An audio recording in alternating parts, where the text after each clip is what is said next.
அனைவருக்கும் வணக்கம். இதுக்கு முன்னாடி நம்ம ரோட்டஹெலரை பற்றி பார்த்தோம். இப்போ புதுசாக ஒரு டிவைஸ் எடுத்துகிட்டு ஒரு பேஷண்ட் வந்திருக்கிறாரு. என்ன ஏதுன்னு சொல்லி அவரை கூப்பிட்டு விசாரிக்கலாம். வணக்கம் டாக்டர். வணக்கம், வாங்க உட்காருங்க. டாக்டர், அன்றைக்கி ரோட்டஹெலரை பற்றி ரொம்ப தெளிவாக சொல்லி கொடுத்தீங்க. இதுக்கு பேர் என்ன டாக்டர்? இதுக்கு பேர் தான் ரிவலைசர். இதை எப்படி பயன்படுத்தணும்னு கொஞ்சம் தெளிவாக சொல்லுங்கள் டாக்டர். இதுவும் ரோட்டஹெலர் பயன்படுத்துகிற மாதிரி தான், ஆனால் இதோட பயன்படுத்துகிற முறை கொஞ்சம் வித்தியாசமானது. இதில் இது வாய்ப்பகுதி, இதில் கேப்சூல் போடுற பகுதி இங்கே இருக்குது, அவ்வளோதான். இதில் என்னென்னா கேப்சூல் இங்கே போடணும். கேப்சூலில் 2 பகுதி, ஏற்கனவே சொன்ன மாதிரி 2 பகுதி இருக்குது. ஒரு கலர் பகுதி, கீழே டிரான்ஸ்பரண்ட் பகுதி.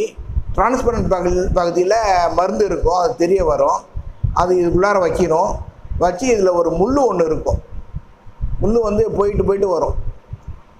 அந்த வச்சுட்டு இப்படி மூடக்குள்ள அந்த முள்ளானது அந்த கேப்சூலில் ஒரு ஹோல் போட்டுட்டு வெளில வந்துடும். அதுக்கப்புறம் நம்ம உரியக்குள்ள காற்றோடு சேர்ந்து மருந்தானது உள்ளார போகும். அவ்வளோதான், சிம்பிள் தான். இது யூஸ் பண்ணுற விதமும் கொஞ்சம் ஈஸியாக இருக்கும்.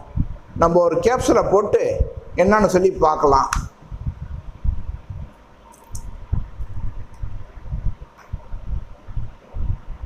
கேப்சூலு இது கலர் பகுதி, இது டிரான்ஸ்பரண்ட் பகுதி.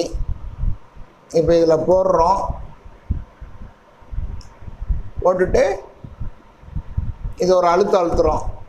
நல்லா ஹோல் விழுந்துடும். அதில் விழுந்துட்டு வாயில் இது நல்லா 2 பல்லுக்கு நடுவில் உதட்டாட்டி நல்லா மூடிக்கிட்டு இழுக்கணும்.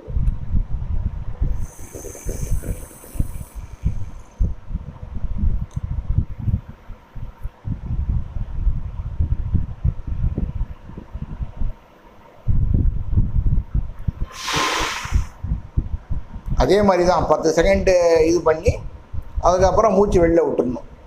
பார்க்கணும் வேறு ஏதாவது இன்னும் கொஞ்சம் மருந்து இருக்கா இல்லையான்னு பார்க்கணும். அப்படி ஏதாவது கொஞ்சம் மருந்து இருந்துச்சுன்னா திரும்பவும் அதே மாதிரி 2 பல்லுக்கு நடுவில் வச்சு உதட்டாட்டி மூடி அதே மாதிரி நல்லா மூச்சு வாங்கணும். மூச்சு வாங்கிறதுக்கு முன்னாடி நம்ம மூச்சை வெளியில் விட்டுடணும்.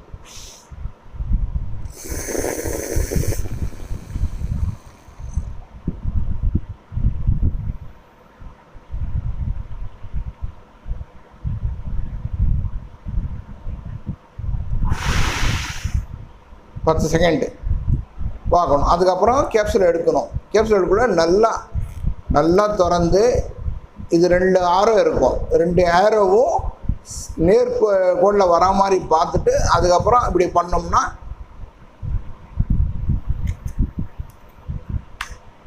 கேப்சூல் வந்துடும். அவ்வளோதான்,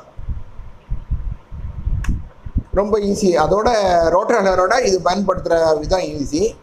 ஒவ்வொரு டைம் இது யூஸ் பண்ண பிறகு நம்ம கொஞ்சம் தண்ணியை எடுத்து வாய் கொப்பளிச்சு கொஞ்சம் துப்பிடணும். ஏன்னா மருந்தானது தொண்டையில் வாய்ப்பகுதியில் ஒட்டியிருந்தால் நம்மளுக்கு ஒரு தொண்டையில் ஒரு இரிட்டேஷனை ஏற்படுத்தும். அதுக்காக வாயை கொப்பிச்சிக்கிறது ரொம்ப நல்லது. ஓகே, புரிஞ்சுக்கிட்டிங்களா? இதில் போடுற கேப்சூல் பேர் என்ன டாக்டர்? இது ஒரு கேப்சூல் தான். இதுக்கு ரோட்டகேப்ஸ்னு பேர், வேறு ஒன்றும் இல்லை. டாக்டர், இதில் இருக்கிற மருந்தோட வேலை என்ன டாக்டர்? நாம் இந்த மருந்து உரியனால இந்த மருந்தானது காற்றோடு கலந்து நுரையீரலுக்கு செல்கிறது. அங்கே சுருங்கி இருக்கிற நுரையீரல் குழல்களை விரிவடைய வைக்குது. மேலும் அங்கே அதிகமாக சுரந்துட்டு இருக்கக்கூடிய சளியை கட்டுப்பாட்டு கொண்டு வருது. அவ்வளோதான், வேறு ஒன்றும் கிடையாது. ரிவலைசரை பயன்படுத்தும் முறையை பற்றியும் மருந்துகளோட வேலைகளை பற்றியும் தெளிவாக சொன்னீங்க டாக்டர். ரொம்ப நன்றி டாக்டர். நன்றி, வணக்கம்.